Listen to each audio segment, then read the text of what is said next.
Bonjour, c'est Anna de decadentdecaf.com, la principale marque de café décaféiné au Royaume-Uni. Aujourd'hui, nous allons poser la question. Les personnes atteintes du SCI ou du syndrome du côlon irritable peuvent-elles boire du café, et si vous suivez le régime FODMAP, pouvez-vous boire du café? Au cours des dernières années, de nombreuses personnes ont commencé à parler du régime FODMAP et de la façon dont il peut améliorer et atténuer les symptômes du syndrome du côlon irritable ou IBS, tels que les ballonnements et les douleurs abdominales.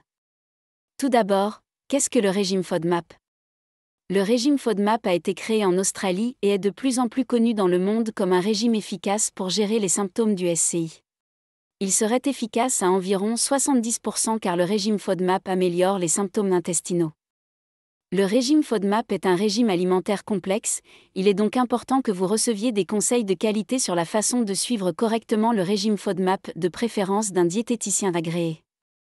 Par exemple, des ingrédients riches en FODMAP sont souvent cachés dans les aliments emballés, vous devrez donc apprendre à lire les ingrédients alimentaires et apprendre à prendre des décisions sensibles lorsque vous mangez au restaurant.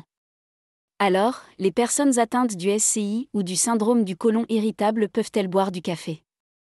Eh bien, la mauvaise nouvelle est que le café régulier avec de la caféine n'est pas bon pour le syndrome du côlon irritable et qu'il n'est généralement pas recommandé. La caféine est connue pour affecter les intestins pour la plupart des gens, mais l'effet a tendance à être pire pour ceux qui ont le SCI, c'est donc une bonne idée d'éliminer la caféine que vous buvez dans le café, le thé et d'autres boissons. Alors, le café contenant de la caféine fait-il partie du régime FODMAP? Sans surprise, le café contenant de la caféine ne fait pas partie du régime FODMAP. Le café est techniquement une graine et n'est pas recommandé pour la phase d'élimination du protocole auto-immun qui fait partie du régime FODMAP.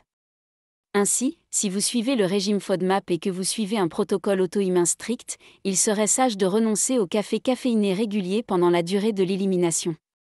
En effet, si vous souffrez de la maladie cœliaque ou d'une intolérance au gluten, vous devriez explorer la possibilité que le café soit l'un des aliments les plus courants à réaction croisée avec le gluten. Le lien entre la caféine et les glandes surrénales est qu'elle les stimule souvent de manière excessive, ce qui entraîne une fatigue supplémentaire. Ainsi, il est facile de prendre l'habitude d'utiliser continuellement de la caféine pour maintenir un niveau d'énergie élevé, ce qui peut fonctionner temporairement, mais peut entraîner des symptômes surrénaliens tels que la fatigue et des difficultés à se réveiller le matin. Mais, le café décaféiné convient-il au régime FODMAP?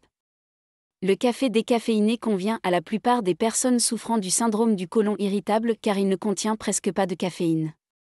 Chez decadentdecaf.com, nous recommandons le processus de décaféination à l'eau suisse, qui utilise de l'eau sans produits chimiques pour décaféiner les grains de café et est à 99,9% sans caféine. Pour en savoir plus, rendez-vous sur www.decadentdecaf.com ou consultez notre chaîne YouTube pour plus de vidéos sur le décaféiné, la caféine et le café.